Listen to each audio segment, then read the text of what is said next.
The Australian Financial Review. Hi there, how's it going? Good. Is Jacob? Jacob, yes, hi. Oh, good. How are you? Have you been? Cool. So here's your keys. There's two sets of keys in here. So you can pair up one with your phone. What that will do is that you won't need... Last week, my colleague Jacob Greber picked up his new car, a Tesla. Ah, that new car smell. So has it been busy? Plenty of days. Like Canberra's got to be one of the fastest places in the country, huh? Of course. Jake writes about energy and climate from the Australian Financial Review's Canberra Bureau. But that's not why he's buying his first electric vehicle. Look, to be honest, it's because these things have become really attractive to buy from a tax point of view.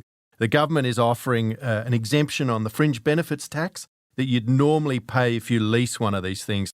This new tax treatment makes it the equivalent of buying something that's more like a Tesla 3 versus a Mazda 3. This tax break is just one of the ways the Albanese government is trying to boost the number of electric cars on Australian roads. At the moment, EVs make up just 3.4% of new sales, less than half the global average. But that number is poised to grow rapidly, and a push to introduce an emissions standard for all new cars could be a game changer, encouraging manufacturers to send less petrol cars and more EVs to this market. Even with that, there are complex regulatory hurdles to overcome. Welcome to The Fin. I'm Lisa Murray. Today, senior correspondent Jacob Greber on how close we are to the point at which every Australian's next car decision is electric, and what it will take to get us there. And motoring writer Tony Davis gives his guide on what's out there to buy. Later in the episode, political reporter Tom McElroy joins us for a quick take on the government's new super plans.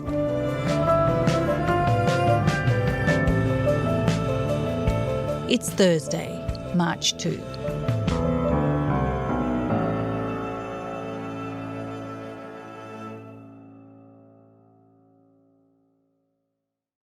Jake, how's the Tesla going so far? Look, there's a bit of an ongoing contest between me and my wife as to who gets to drive it. On any given day, who's got the longest commute usually wins because it's such an efficient way of getting around town. And look, we've been talking about electric cars for a long time, but in the past few years, there's been real momentum for EVs. At the end of 2020, there were about 10 million electric cars on the world's roads. Now there are at least 3 times as many. Start by telling us where this EV revolution is up to in Australia. So I think it's at a very exciting phase where these things are moving from a science fiction, impossible sort of dream to a much more everyday product. Every car maker in the world is now really gearing up. They've been doing it now for a few years, and you'll start seeing in this market in Australia these cars coming to customers, to becoming available. Australia has been a slow adopter on EVs. We're at the end of the world in terms of the market for vehicles. We don't make a lot here. And there have been structural barriers to why these cars haven't come here as fast as they have in other markets. So at the moment, there are about 83,000 electric vehicles on the road, more or less. And that's accelerating very quickly, especially in the last couple of months. And it's a big increase from just 2 years earlier when there was less than 7,000 EVs sold in Australia. But that said, Lisa, the market here in Australia is still comparatively small. I just came back from a trip in Europe. You're seeing them everywhere there on the streets, much more than here. In the United States, it's something like 6.1% of all cars sold last year were electric.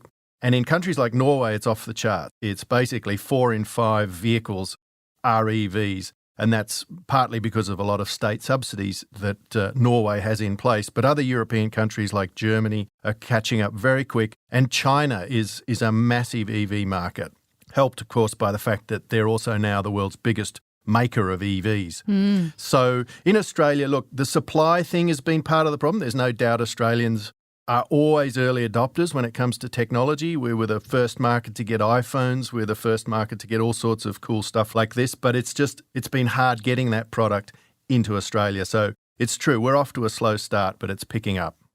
So Australia is playing catch up. Explain why we're so far behind and what it's cost us. I think it's unfortunate in the last 10 years that there's no doubt EVs became a bit of a political football. I think you'll all remember back to the 2019 election where there was talk of EVs ruining the weekend and the opposition at the time was Labor and they were promoting EV take-up and the coalition sort of jumped on it. It's not going to tow your trailer. It's not going to tow your boat. It's not going to get you out to your favourite camping spot with your family. We are going to stand by our tradies and we are going to save their utes. Bill Shorten wants to end the weekend when it comes to his policy on electric vehicles. I mean, Australians are over that sort of cheap, dishonest, pathetic sort of politics. And this budget begins to implement our Powering Australia plan with more than $800 million invested in cutting taxes on electric cars, building a national electric vehicle charging network. And we're a country that drives big cars, long distances. And so EVs, there's uncertainty there about how that operates in a market like ours. And that became a political issue that one side of government was able to exploit. I think we've moved on a lot from that point. EVs probably still trigger some people, adverse reactions from people who maybe don't like what they represent. But I think for most consumers, they're already heading there.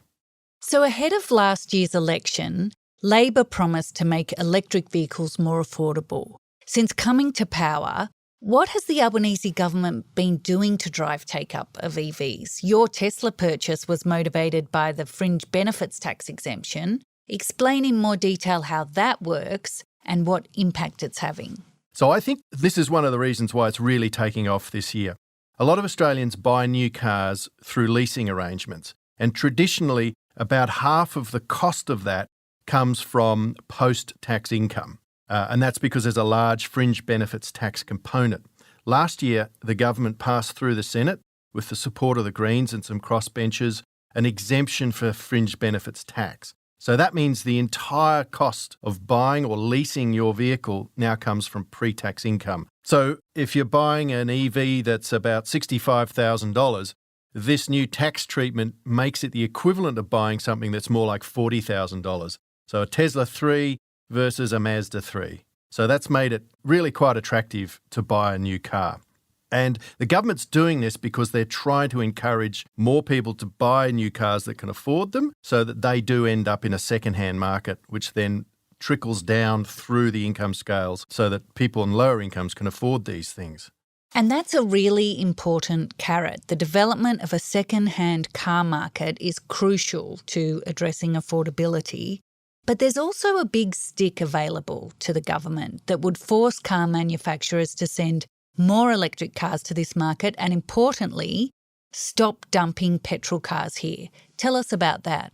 So the demand side we've sort of talked about. Australians are quite keen on this sort of technology. The problem has been getting supply, and it continues to be a problem. And one of the real structural impediments is that a lot of the big global car markets have what's called an emissions standard or a fuel emissions standard.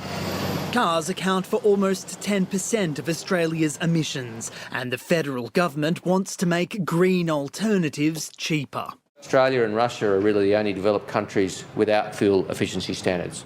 And last November, Energy and Climate Change Minister Chris Bowen floated the idea of introducing one of those in Australia as well. Introducing vehicle emission standards was not part of Labor's policy platform in the lead up to the election. Well, we made clear we'd develop an electric vehicle strategy in office, and that's exactly what we're doing. 3 years later, Liberal frontbenchers say Labor has broken a promise and that fuel standards are a tax by stealth. The way it works is that it drives up the relative cost of a traditional internal combustion engine vehicle, or ICE, and it lowers the cost of an EV. It's because a car maker is judged on a standard, and it might be set at, in Europe it's set, for instance, just a little bit below 100 parts per million. So for every time they sell a car that's 250 parts per million of emissions, they've got to sell an offsetting EV so that the average comes to that number or below. And if they go above that number, they get penalised. And so what that does is it drives up the cost of ICEs in relative terms. The government's argument is that if you have one of these emission standards, it will make it more attractive for those manufacturers to bring EVs or hybrids into this market. And just as an aside, Lisa, there is a bit of an issue here because all those legacy ICE models that now cost more in traditional markets like Europe and America, they're starting to ship those vehicles here, and that's going to be a problem if we're looking to transport to be one of the ways that we drop Australia's overall emissions. Transport is roughly around 18% of our total emissions, but it's a slow boil. It takes a long time to curve those emissions down because cars stay in the market for a long, long time, more than a decade usually, and so it takes a long time for the fleet to turn over. There is a bit of a political issue, though, with an emissions standard, and it's that it drives up the cost of cars that a lot of Australians love to buy. And I'm thinking here mainly about the big sort of heavy utes that you see around that Toyota, Ford, Isuzu sell. The tradie utes, which are often driven by people in white-collar shirts, they're incredibly popular, but they would become more expensive if Australia has an emissions standard. So that's a political problem for a government worried about cost of living. And my understanding, though, is that said, that the government's now looking at this very closely, that they're quite advanced in their thinking about this, and we'll be talking about it reasonably soon. So there'll be some politics here without doubt. But Lisa, I think there's also another piece of the whole Australian EV puzzle. And this time it's in the High Court rather than in the realm of politics. And it's shaping up to be a case which might put an extra price tag on owning an EV.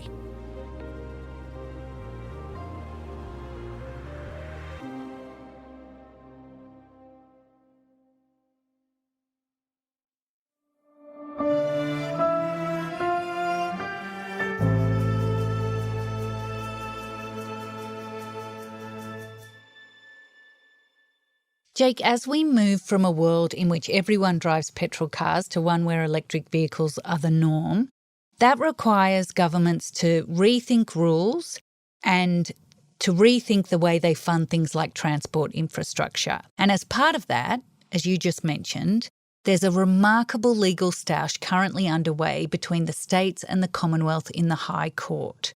Can you run us through the background to that court case and explain its significance?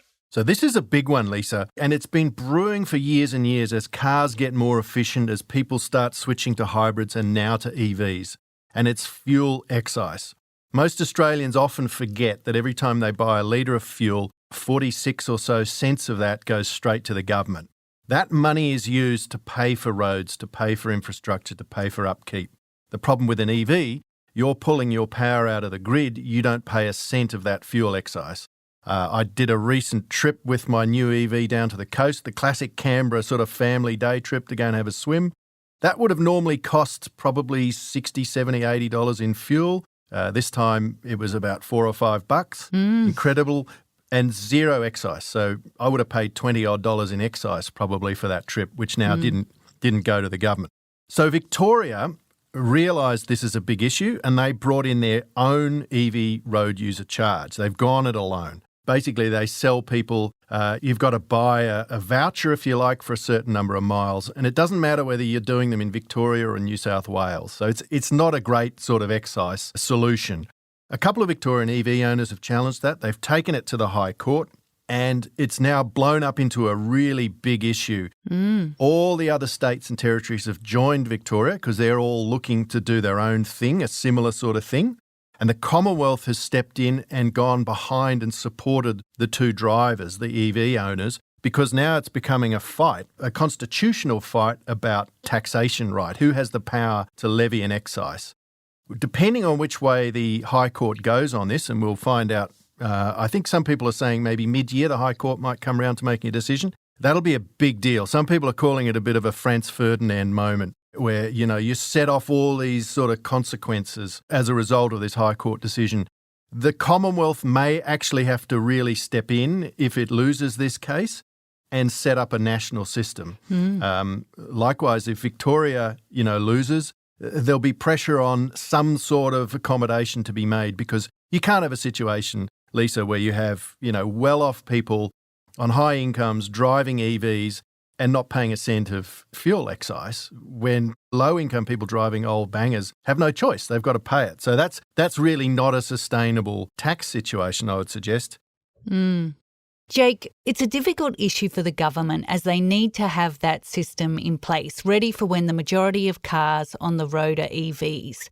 But at a time when they're trying to encourage uptake, they don't want to be introducing a cost that could be seen as a new tax, seen as a deterrent.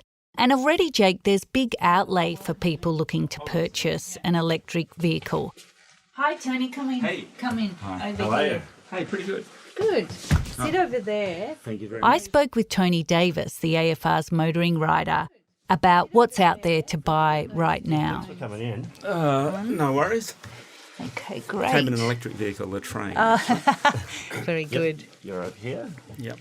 So, Tony, I really wanted to talk to you about what's happening on the ground, or should we say what's happening on the road.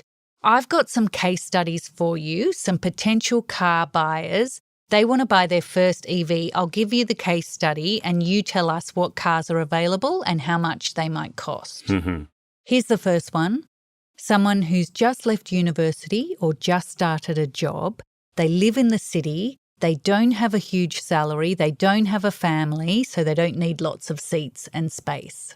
Right. And that they are the worst catered for people in terms of EVs because there are no really cheap EVs. And they will run into the problem if they're flatting of somewhere to charge their car. At the moment, I think most people buying EVs have got garages because the best way to charge them is at home overnight. Just plug them in at night, do that a couple of times a week, and you're fully charged to go for 400k, which for an average Australian is 10 days. So that's priced at about $45,000 drive away, and that makes it the cheapest electric car on the market at the moment. So I think when we have genuine competition across the market and we have a lot more Chinese cars coming in, that will force everyone else to take a look at their prices as well. And I think that perhaps in 2 or 3 years there will be a car for those sort of people. But remember there's nearly 20 million petrol cars in Australia and the EV take-up just means the petrol cars fall further and further down the food chain. So I think petrol cars will be the students' method of transport for many, many years. Okay, second case study, a tradie. Yeah, so there's a Chinese electrically powered twin cab ute, which is a tradie sports car. But there's pretty well nothing else. You know, the Ford and Toyota, who dominate that part of the market, don't offer anything electric at this stage. They are coming, and there's a lot of American utes being produced at the moment that are electric. It'll be some time before we see them here. So I think tradies will be waiting quite a bit longer yet. Okay, a family with 4 kids. Right, well, there's quite a few sort of decent things, including the Teslas. There's a few SUVs. They get pretty pricey if you buy the European SUVs. We're talking 140, that sort of price for a fully electric EV. But because EVs are very space efficient, all the batteries are in the floor, the motor's fairly compact, a smallish car will give you quite a lot of room inside, almost like the next class of car up. You liberate a lot of space if it's well designed and done as an EV. So things like the Polestar 2 will comfortably seat 4 people, and that's starts at about 63,000. The one that you'd want is probably mid-70s. A wealthy executive, kids have left home, car is a bit of a status symbol. Well, Porsche makes a thing called the Taycan, which is a 4-door sedan, fully electric. They've not done their sports cars as EVs yet, but they will at some point. But this is a sports sedan. It's very, very quick. It looks stunning, and I think that's the case. Later in the year, though, we're going to see the Rolls-Royce Spectre, which is a fully electric Rolls-Royce, about $800,000. Oh, wow. And if you want a status symbol, it's hard to go past a Rolls-Royce, I guess. Okay. And a car enthusiast, someone who just wants the best, fastest car. Look, there's no fully electric supercar available in Australia at the moment, but there are hybrid Ferraris. One has 3 electric motors and is unbelievably fast. It's an absolute revelation when you drive an electric car just how instant the response is. The reason's simple, that an electric motor generates all its torque at 0 RPM. So basically it takes off immediately, and there's no petrol car in the world that is as instant in its response. And I think when people drive them, they'll be really stunned.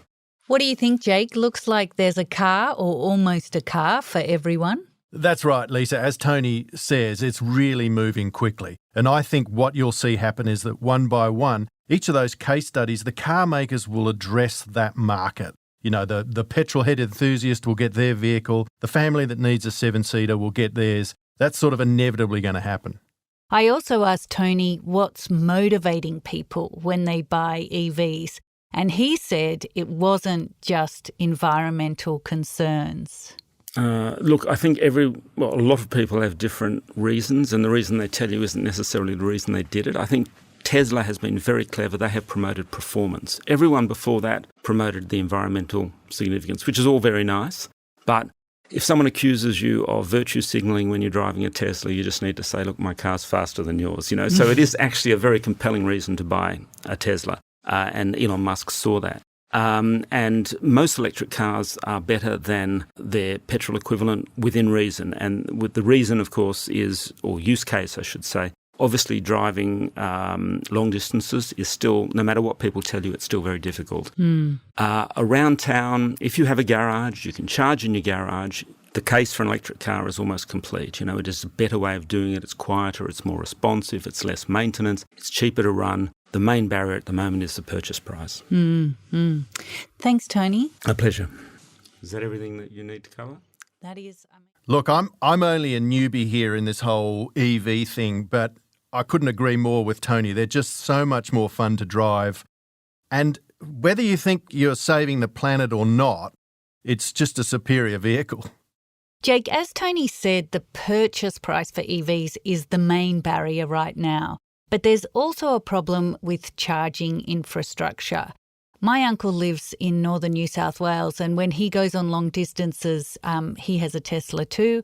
And he's said to me he's never been to so many wineries in his life. Australia is a big country with vast distances between major cities. While the industry's working on faster and more effective chargers, what's the government doing to improve infrastructure? So the federal government's really aware of that problem, no doubt about it. And part of Labor's pre-election commitment was to roll out charging such that there would be a charging station every 150 kilometres or so on a major road. That's underway. But there's also a big land grab going on between the different charging companies that have entered the market. They're looking for ways to I guess, lure EV drivers to them, and your uncle's a great example. Coffee shops in remote places might put in charges to get people to come in. But the EV take-up is so quick that there's a real genuine fear that the charging capacity is not keeping up with that, and we might get some mismatch for a while. There was a sign of that definitely at Christmas, where you had big queues when everyone hits the road to get to Christmas parties and all the rest of it. You might see that again this Easter when everyone gets on the school holiday run. There's so many more EVs around now. It'll be really interesting to see how the charging infrastructure copes with that. So, Jake, the CSIRO did some modelling in mid-2021 and forecast that by 2050, most of the cars on the road in Australia, more than 20 million, will be electric vehicles. So when do you think we'll start to see that tipping point, that point when everyone's next purchase is an electric car? Lisa, I think the really interesting thing looking at other jurisdictions around the world is that the tipping point is actually surprisingly low in terms of percentage. So we're somewhere around 3 or 4, 5% now of EV sales. And I was just looking at the numbers again around the world, and it's incredible. It's usually at this point where the line really shoots up. Because what happens is it gets normalised. People know people who've got a car, or their relatives have one of these vehicles. They get over that sort of anxiety about the new technology, the range anxiety, and they see that these things are incredibly functional for what most people use a vehicle for most days. So, yeah, look, predictions out to 2050, who knows? That's a long way away. But I think what's happening in Australia right now suggests that 2023 will be the tipping point for EVs in this country. Thanks, Jake. I think you've convinced me. I'm off to buy an EV. Thanks for taking the time to talk with us. My pleasure. Thanks, Lisa.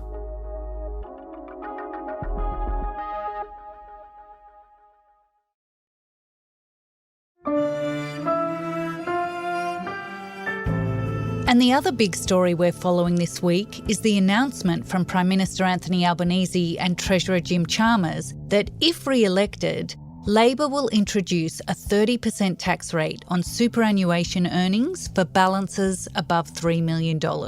Here to talk about who this affects and what it means is political reporter Tom McElroy. Hi, Tom. Hi, Lisa. So let's get straight to it. Can you explain exactly what the government is proposing? Yeah, they're calling this a modest change to shore up the goals of the superannuation system. They say that the retirement savings of Australians should be carefully taxed and that at the very high end, generous superannuation tax concessions for high-earning Australians should be adjusted ever so slightly. Currently, earnings from superannuation funds are taxed at 15%.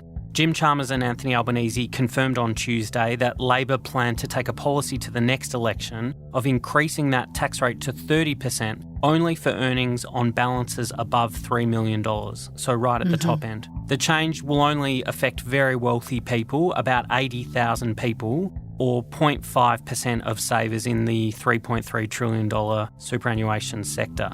They'll be introduced from the 1st of July 2025. And critically, the tax rate change will be legislated in Parliament in this term, but it won't be retrospective and it won't start until after the start of the financial year in 2025.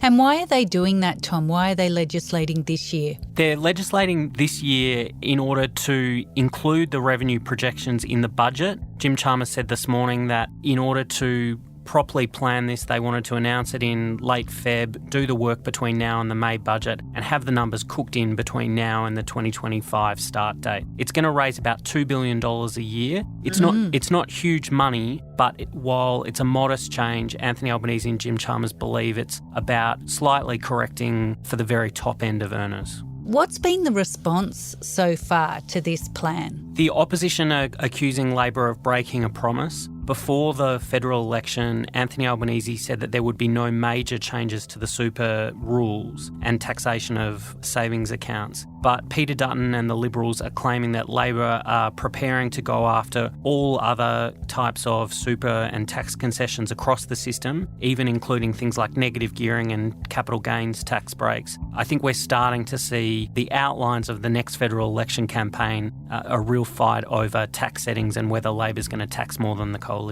And finally, Tom, you've just come from a press conference with Jim Chalmers. I think he was talking about the GDP numbers, but I'm sure he got asked about super. What did he say? Yeah, Jim Chalmers cleaned up his comments from television this morning where he appeared to leave open the possibility of changes to the capital gains tax exemption on the family home. This is political kryptonite. Anthony Albanese was very quick to shut it down after Jim Chalmers spoke. And in the press conference just now at Parliament House, the Treasurer himself said that he was wrong not to rule that out completely. He's done that. I don't think that's going to stop the scare campaign from the coalition, but it's a valiant effort by Labor to try and draw a line under that and say that they are not going after the family home with capital gains tax changes. So super wars, here we come. Thanks so much, Tom. Thanks a lot, Lisa. Thank you for listening to The Fin. I'm Lisa Murray with Jacob Greber, Tony Davis and Tom McElroy reporting today. The Fin is produced by Alex Gow and Lapfan. Fiona Buffini is the executive producer. Our theme is by Alex Gow. If you like the show and want to hear more, follow us wherever you get your podcasts and consider rating and reviewing us as it does help others find us. For more stories about markets, business and power, subscribe to The Financial Review at afr.com/subscribe. See you next week.